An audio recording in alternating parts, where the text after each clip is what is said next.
Damai sejahtera Allah yang melampaui segala akal, itulah kiranya yang memelihara hati dan pikiranmu dalam Kristus Yesus Tuhan kita. Amin.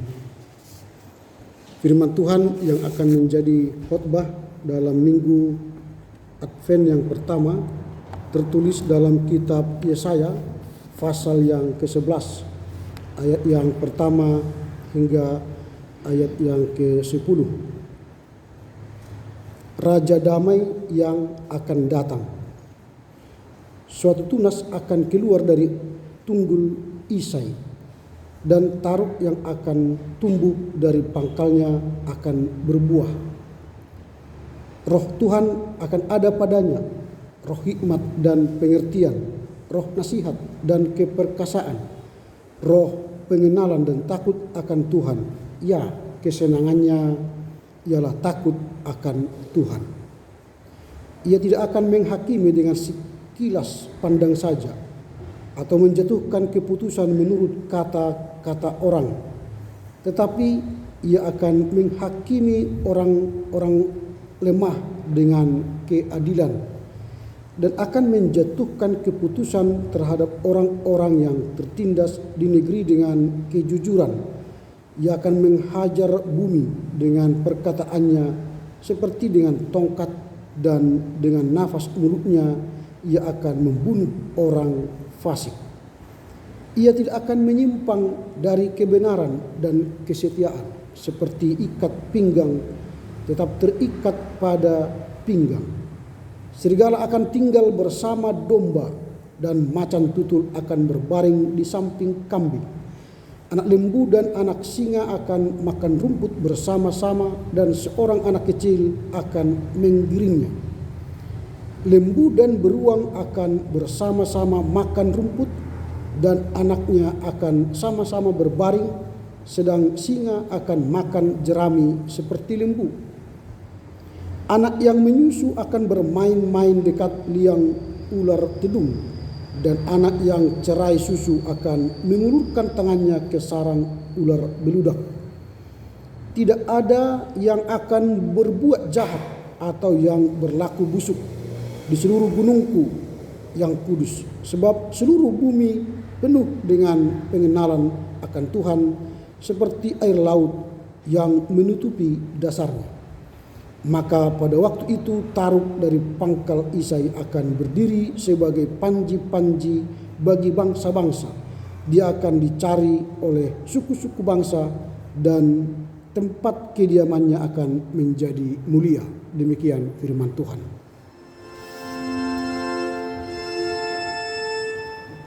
Yesus, lihat umat-Mu yang mendambang Kau berfirman,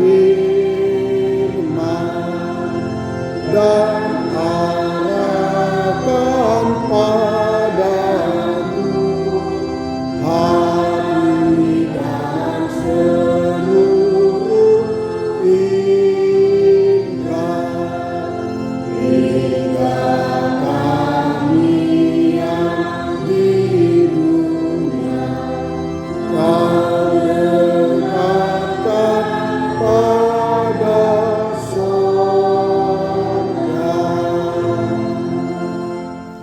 Selamat Advent bagi kita semua. Terima kasih kepada Tuhan atas kebaikan dan kemurahannya yang menghantar kita kembali ke rumahnya yang kudus ini setelah 1 minggu kita melakukan tugas karya pengabdian kita di tengah gereja, keluarga, dan masyarakat. Kita memasuki hari pertama dalam Advent yang pertama ini. Kiranya rangkaian Advent yang pertama ini kita bisa nikmati hingga nanti pada masa perayaan Natal. Dan tentu kita akan memasuki masa-masa Natal dengan mengisi berbagai kegiatan-kegiatan. Nanti pada masa Advent ini kita menanti hadirnya Tuhan kembali ke dunia ini. Di Advent yang pertama dalam artian kedatangan Tuhan, Ia telah lahir di Bethlehem dan telah berkarya selama beberapa tahun, puluhan tahun di dunia. Tetapi Advent yang kita rayakan sekarang bukan lagi menanti kelahiran Tuhan menjadi manusia, tetapi kedatangan Tuhan dalam wujud kemuliaannya untuk menghakimi orang yang hidup dan yang mati. Advent yang pertama ini kita akan membahas tema Raja Damai yang akan datang. Raja Damai yang akan datang.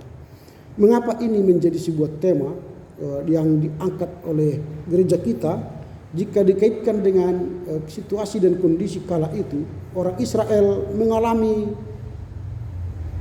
kerusakan moral, kerusakan iman, atau mereka melawan Tuhan, bebal, dan mereka tidak mau mengikuti nasihat Tuhan. Mereka hidup hedonisme, menikmati seluruh yang ada. Bahkan mereka melupakan Tuhan. Yang paling keji, mereka membuat berhala. Lalu Yesaya menubuatkan jika itu terus dilakukan, maka kehancuran demi kehancuran akan terjadi. Bahkan mereka akan terbuang, dihukum oleh Tuhan. Lalu umat Israel tidak mau. Dan akhirnya tibalah masa itu, akhirnya Israel kalah. Lalu mereka mencoba bernego dengan Raja Asyur supaya mereka tidak kalah. Tapi pada akhirnya mereka kalah. Kemudian mereka ingin meminta bantuan ke Mesir supaya mereka bisa mengalahkan Asyur. Itu pun tidak berhasil. Yesaya sudah mengatakan kita harus mengandalkan Tuhan supaya kita menang, supaya kita tidak dihukum. Tetapi orang Israel lebih suka bernegosiasi dengan umat yang tidak menyembah Allah.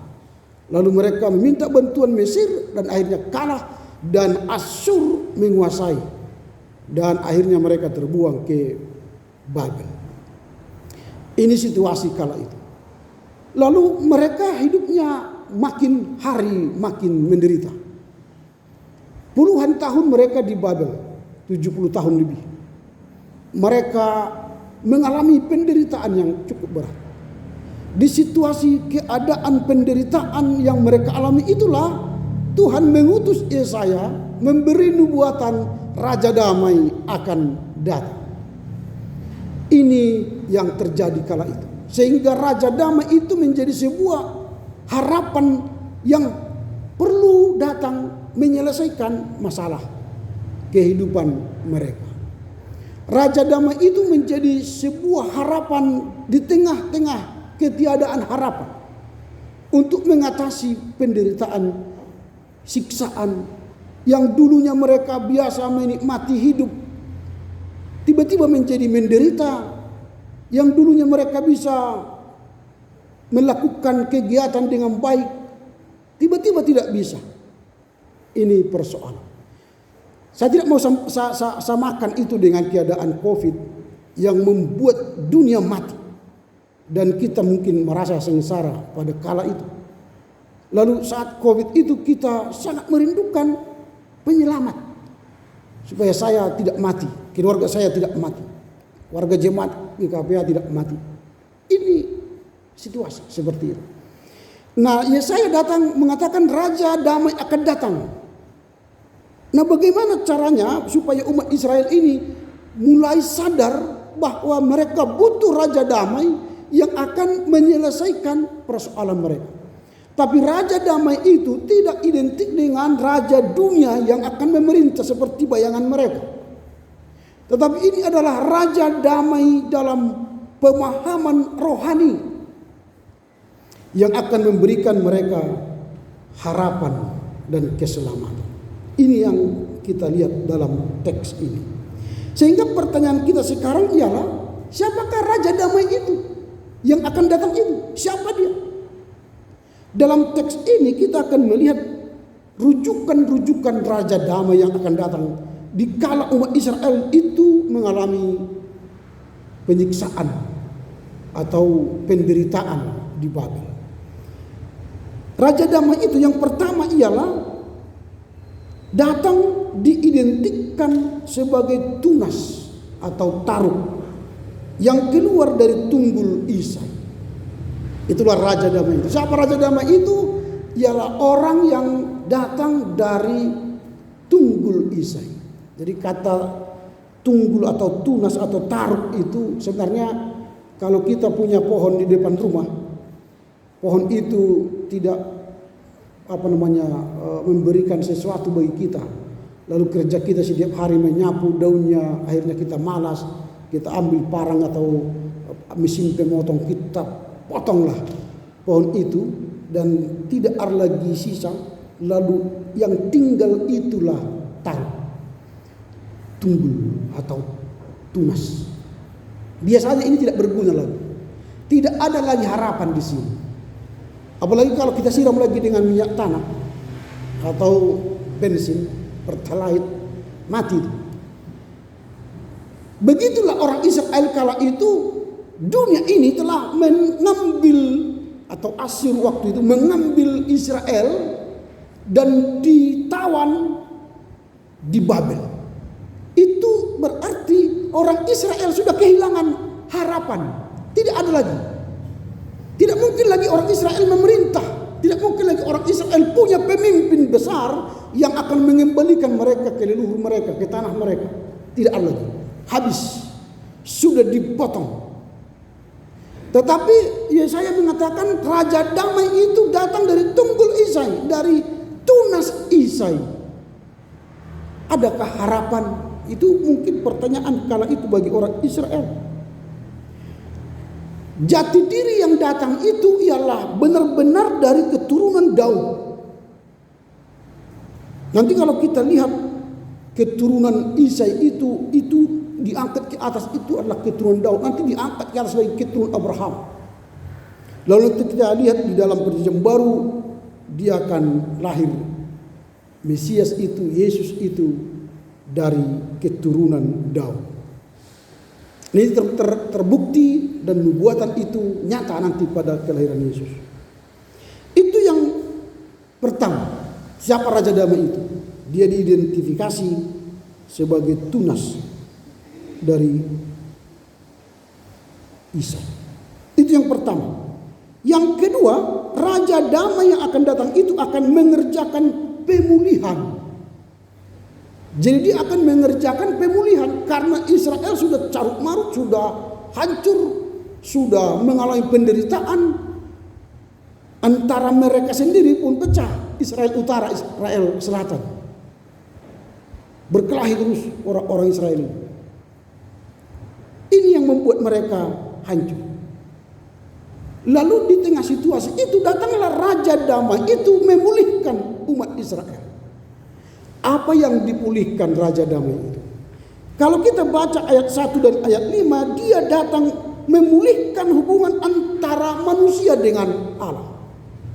Jadi yang pertama, Raja Damai yang akan datang itu memulihkan manusia dengan Allah.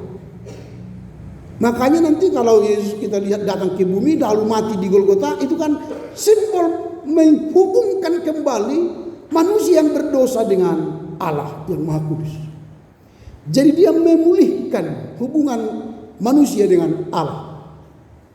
Itulah Raja Damai. Lalu kalau kita baca ayat 6 sampai ayat yang ke-9, pemulihan itu menjadikan manusia dengan manusia dengan alam damai. Jadi dia memulihkan manusia dengan alam. Alam ini memang kalau tidak berdamai kita dengan alam pun murka. Jadi caranya ialah, mengapa sekarang Medan 1 jam hujan banjir, 1 jam hujan banjir? Karena apa? Gorong-gorong penuh dengan sampah. Karena kita tanpa sadar membuang sampah sembarangan. Kalau saya lewat ke daerah kami sana, dia pergi kerja, naik sepeda motor, lalu lempar sampah di mana dia suka. Itu kan orang yang tidak sadar lingkungan, tidak berdamai dengan lingkungan, dengan alam. Yang paling ngeri lagi pakai mobilnya mobil mewah, tiba-tiba dia minum aqua atau sejenisnya atau makan apa, buka kaca, buang. Tong sampahnya luas sekali. Wow, ini pun manusia yang tidak berdamai dengan alam. Itu akibat sekarang Bobi, wali kota kita, gencar normalisasi gorong-gorong. Supaya jangan ada lagi di situ sampah. Karena plastik itu tidak terurai setahun 2 tahun, 500 tahun dia terurai. Makanya itu padat, maka banjir semua. Memang kalimatnya yang salah menurut saya ya, karena buanglah sampah pada tempatnya. Ada sampahnya di situ, tempatnya dia buang. Persoalan masuk tidak masuk itu bukan persoalan dia, tapi dia sudah lakukan. Buanglah sampah pada tempatnya. Makanya harus ganti kalimatnya. Letakkan sampah pada tempatnya. Letakkan sampah pada tempatnya. Pastikan dia masuk ke tongnya. Baru selesai persoalan. Singapura 20 tahun untuk membuat paradigma lama menjadi paradigma baru. Di Singapura nanti kalau Amang Inang pergi ke Singapura jangan buang sembarangan. Nanti kita buang langsung ditilang di tempat $10 Amerika Singapura. Ditilang di tempat, didenda. Kita belum ya. Apalagi di gereja enak sekali buang sampah. Pas naik khotbah pendeta kan, luas tong sampahnya di gereja. Apalagi nanti makan permen karet kan, sampai pendeta ini setengah berkhotbah nggak manis lagi kan, tuh masuk ke bawah, tempel banyak. Makanya ya, gereja kita tidak bersih. Berdamai dengan alam. Advent pertama ini berdamai dengan alam. Biasanya Advent pertama rumah semua dibereskan kan, dicuci semua yang kotor, baru pasang pohon Natal, semua dibereskan. Artinya bersih-bersih. Memang menyambut Tuhan ini perlu bersih-bersih. Bersih-bersih hati, bersih-bersih rumah, bersih-bersih jiwa, bersih-bersih pikiran. Gak mungkin Tuhan datang ke pikiran kita yang sumpek. Ya damailah, ya, berdamai dengan alam. Memang kita di Sumatera atau di Indonesia bagian barat ini, katakanlah Sumatera, orang Batak lah secara khusus, alam kita tidak sehat. Karena kita membangun rumah full bangunan, gak ada lagi menumbuhkan satu pohon di rumah kita. Tapi kalau kita ke Jawa, satu rumah itu minimal 3 pohon ditanam di depan rumahnya, sehingga di sana aman, nyaman, sejuk. Kita ini panas karena semua sudah bangunan, gak ada lagi pohon. Karena di sana kalau tumbuh pohon rambutan atau mangga sampai merah, sampai berbuah matang, gak ada yang ngambil. Kalau di kita ini belum lagi kuning sudah hilang. Daripada orang mengambil ngambil barang tebangnya gitu. Itu di kita memang karakter kita itu. Kalau di sana nggak ada yang ngambil, karena bagi orang Jawa mencuri itu aib, bukan hanya dosa. Mencuri aib. Kita mencuri kebiasaan. Jadi bukan dosa lagi, kebiasaan. Sehingga kita tidak mau menanam pohon kehidupan lagi di depan rumah kita, karena takut nanti berkelahi terus dengan orang, tetangga atau anak-anak. Sebenarnya mengapa kita berkelahi? Biarkan aja, dia ambil. Berarti kan pohon itu berguna bagi orang kan? Enggak mungkinlah kita makan semua itu. Paling kita makan 1-2 cukup. Kalau ada orang yang mau makan buah supaya sehat, ya enggak apa-apa lah. Daripada kita tebang kan, kita sehat. Kita bisa buat di situ nanti cangkruk ya, duduk sambil minum kopi, ambil satu makan. Dulu saya ingat di situ ada pohon, tapi enggak lagi ya. Mungkin supaya ada parkir ya. Ya ini gereja kita pun begitu, harus berdamai dengan alam. Itu yang kedua yang dibuat Raja Damai. Yang ketiga, dia memulihkan antara manusia dengan manusia. Jadi Allah berdamai dengan manusia, baru manusia dengan alam, sekarang manusia dengan manusia. Raja damai akan datang jika manusia sama manusia berdamai. Jadi masa Advent yang pertama ini pun Tuhan akan datang ke rumah kita, ke keluarga kita, jika kita berdamai sesama kita. Molosongona kurang tahu rohat tatuinat taduh tomata, berdamailah nanti pulang gereja ini. Horasinang, I love you, gitu kan. Jok aku mengaligi ko inang ngabur jumahon asoro Tuhan tu bagasta, asoro Tuhan tu keluarga ta. Ini harus berdamai. Kalau di satu gereja ada yang tidak baik, ya berdamailah supaya ada pemulihan. Raja damai akan datang jika manusia dengan manusia sudah saling berdamai. Kata Tuhan, kalau kita memberi persembahan tetapi kita tidak berdamai dengan saudara kita, Kata Tuhan, pulang dulu kau, berdamai dulu kau dengan saudaramu, baru beri persembahan itu kepadaku. Makanya orang yang sudah berdamai dengan sesama manusia, persembahannya kudus, diterima Tuhan. Jadi kalau datang kita ke gereja, usahakan berdamai dengan isi rumah kita dulu, supaya persembahan kita diberkati. Itu yang kedua. Raja damai itu mengerjakan pemulihan. Yang ketiga, Raja damai itu menunjuk kepada datangnya Yesus Kristus. Nah ini, jadi memang nubuatan Yesaya ini, Raja damai yang akan datang ini menunjuk Yesus yang akan datang. Kala itu belum datang Yesus, tetapi akhirnya Yesus pun lahir di dunia ini.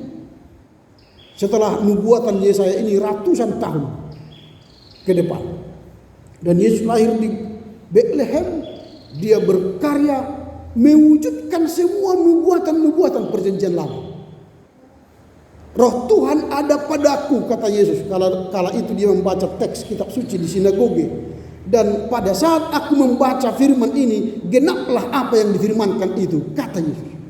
Sehingga roh Tuhan ada pada Yesus dan dia melakukan karya penyelamatan, pemulihan, dan memberikan hidup yang kekal. Itulah Raja Damai. Jadi Yesuslah Raja Damai yang datang itu. Dan kita sudah rayakan itu dalam kehadirannya di dunia ini. Dalam masa-masa Advent dan Natal nanti itu kita rayakan kelahirannya di Bethlehem. Sembari kita menanti kedatangannya kali kedua untuk menghakimi kita yang hidup dan yang mati. Itulah Raja Damai itu. Siapa Raja Damai itu? Dia dari tubuh Isai. Dia datang memulihkan dan dia datang menjadi Yesus. Nah, pertanyaan kita selanjutnya ialah, kalau orang Israel kala itu mengalami penderitaan, lalu di tengah-tengah penderitaan itu mereka berharap Raja Damai datang.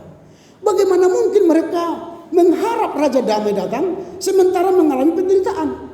Sehingga pertanyaan kita, apakah yang harus saya lakukan di tengah penderitaan supaya Raja Damai itu datang? Kita sekarang mengalami penderitaan. Setelah selesai COVID-19, tahun 2023 diprediksi tahun gelap. Akan ada banyak resesi di sana. Resesi ekonomi, resesi rumah, resesi politik, dan macam-macam. Saya tidak bisa jelaskan itu, soal resesi itu. Tetapi kita harus siap menghadapi resesi seberat apapun.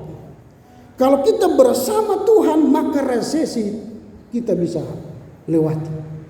Nah, bagaimana caranya? Sama seperti orang Israel, menderita tapi mengharap Raja Damai datang.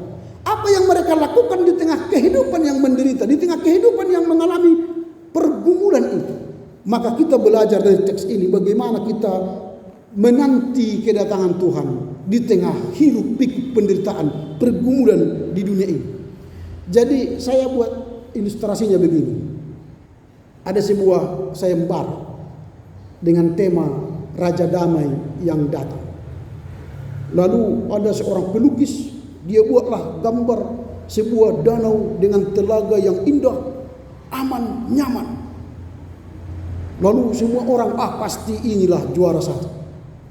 Ada pelukis yang kedua, dia gambar sebuah padang gurun yang gersang.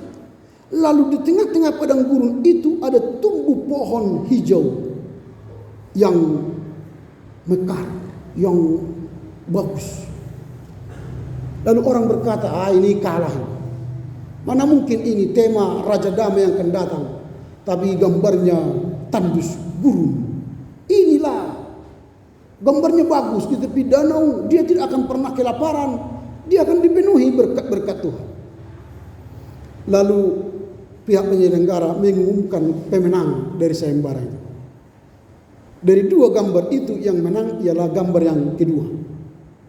Lalu orang bertanya, mengapa gambar yang kedua yang menang? Itu kan padang gurun. Mana mungkin itu bertahan pohon itu hidup? Lalu mereka menjelaskan begini. Kedamaian tidak identik semua situasi aman dan damai. Tetapi kedamaian itu muncul di tengah penderitaan, pergumulan, dan tantangan hidup. Disitulah damai hadir. kita lihat pohon korma bisa tumbuh di padang gurun dan menghasilkan buah yang terkenal, buah korma. Mengapa buah korma itu bisa bertahan hidup di padang pasir? Karena akarnya telah menohok bumi sampai menemukan air. Maka entah apapun yang terjadi di atas bumi ini, kurma tidak akan pernah mati. Tetapi dia menghasilkan buah. Jadi damai yang akan kita rasakan, kita nikmati, jangan harap resesi jangan ada, penderitaan jangan ada, penyakit jangan ada, supaya saya hidup damai. Salah. Tapi kendati hidup kita mengalami sakit penyakit, anak-anak tidak baik, ekonomi tidak baik, keluarga tidak baik, tetapi kita damai. Itulah yang mau kita pelajari dari teks ini. Maka yang pertama dilakukan di situasi yang menderita itu ialah kita harus percaya dan berpengharapan kepada kuasa Tuhan. Jadi kalaupun keadaan situasi kita yang tidak baik, keadaan ekonomi kita tidak baik, karir kita tidak baik, tapi kita percaya pada kuasa Tuhan yang menolong kita setiap hari, maka kita akan merasa damai walau di tengah penderitaan. Ini yang menarik dari teks ini. Jadi artinya tidak ada yang mustahil bagi Tuhan untuk melahirkan raja damai di tengah kehidupan kita sebagai keluarga orang Kristen. Ini yang pertama. Sehingga kalau dikatakan perkataan suatu tunas akan tumbuh dan dari taruh Isai, itu berarti sebenarnya tidak ada lagi kehidupan dari orang Israel karena sudah dihukum di Babel, tetapi ternyata dia tumbuh, lahir seorang raja damai dari sana. Jadi kalau keadaan kita mengalami penderitaan, dari penderitaan itu akan tumbuh harapan baru. Ini yang pertama. Yang kedua, kita harus hidup di dalam kebenaran. Jadi kalau dunia ini penuh dengan ketidakbenaran dan memperjuangkan kebenaran dan membenarkan yang salah, tapi kita orang percaya jangan hidup dalam ketidakbenaran itu. Supaya apa? Damai ada di kita. Raja damai datang kepada kita. Maka hidup kita di tengah keadaan yang tidak baik, tidak benar, dan keadaan yang palsu ini, hiduplah dalam kebenaran. Maka kalau kita baca teks tadi, raja yang damai itu selalu hidup dalam kebenaran. Ya, kesenangannya adalah kebenaran. Mari kita baca dulu yang ayat yang ketiga. Ayat yang ketiga. 3, 2, ya. Ya, kesenangannya ialah takut akan Tuhan. Ia tidak akan menghakimi dengan sekilas pandang saja, atau menjatuhkan keputusan kata orang. Jadi dia hidup dalam kebenaran, takut akan Tuhan. Bahkan di ayat sebelumnya pun nanti, ia tidak akan menyimpang dari kebenaran dan kesetiaan, seperti ikat pinggang tetap terikat pada pinggang. Jadi kebenaran itu tidak pernah dipegang-pegang, tetapi diikatkan, sama seperti tali pinggang. Gak mungkin kita berjalan, tali pinggang kita pegang-pegang kan? Harus dipasang di sini. Jadi orang yang menanti raja damai, dia harus hidup dalam kebenaran. Kebenaran itu dalam diri, dalam kata, dalam tindak. Jadi jangan hanya teori. Kebenaran itu bagian dari totalitas hidup kita yang tidak bisa terpisah. Baik di kantor, di rumah, di masyarakat, kita harus tetap mewartakan kebenaran.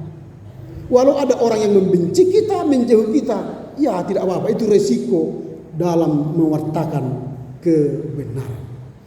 Ini yang kita lihat dari teks ini. Yang ketiga, kita harus hidup dalam membawa kedamaian. Jadi dimanapun kita, buatlah damai, jangan onar. Jadi dunia ini semakin onar karena banyak orang yang bertindak onar. Kemarin di Helvetia mati satu orang anak SMA yang tawuran, nggak tahu anak siapa. Jadi hati-hatilah. Orang onar hidupnya membawa orang lain sengsara dan juga dirinya sengsara. Karenanya jangan onar, tapi selalulah bertindak damai. Baik di mana kita tinggal, di mana kita berada, di mana kita bersama orang, menjadi pembawa kedamaian. Unang doro halak roi banget, beta manusia, beta bubur mahita manusia ini. Berarti kita akan onar, pembawa keonaran. Tetapi kita dirindukan. Anda Rusia apa? Dewi hulang tamu do perpungut tahun Anda Rusia berarti dirindukan, pembawa kedamaian. Itu yang kita harapkan diri kita. Lalu pertanyaan kita, apa yang perlu kita renungkan dalam minggu Advent yang pertama ini? Yang pertama, marilah kita menanti kedatangan Tuhan dengan iman.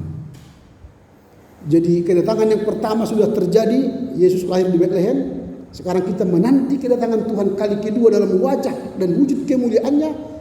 Nantilah dengan iman. Jangan ditanya kapan datang, karena tidak ada seorang pun yang tahu kapan Tuhan datang kali kedua.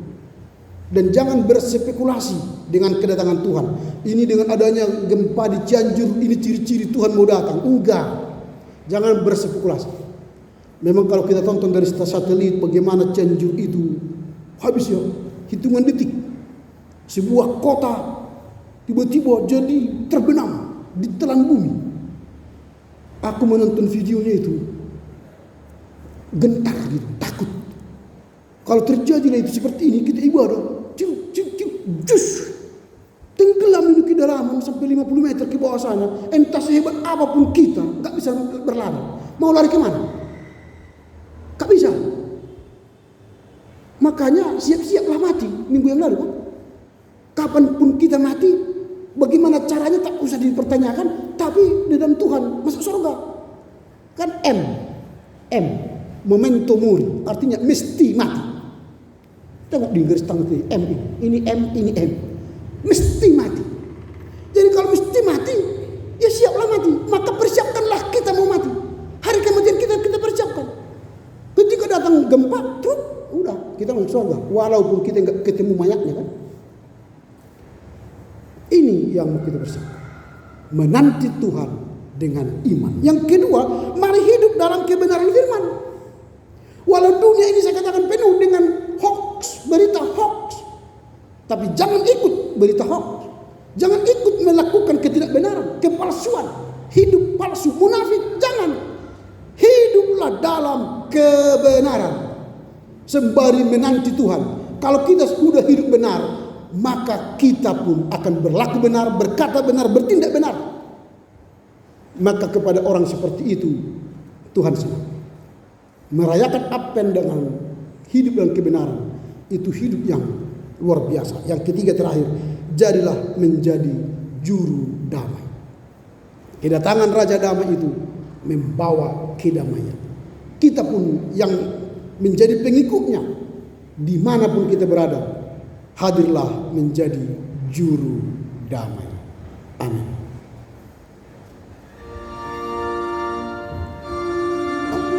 Amin, amin. Kami sungguh yang amin, dan padamu bersyukur dalam nama Putra-Mu. Terima kasih Bapa, firman-Mu di Advent yang pertama ini mengajak kami menyambut Raja Damai yang akan datang. Dalam menyambut Raja Damai yang akan datang, kami diajak oleh firman-Mu menantinya dengan iman dan hidup dalam kebenaran, dan kami menjadi juru damai dimanapun kami berada. Mampukan kami memahami firman-Mu dan melakukannya dalam kehidupan kami sehari-hari. Amin.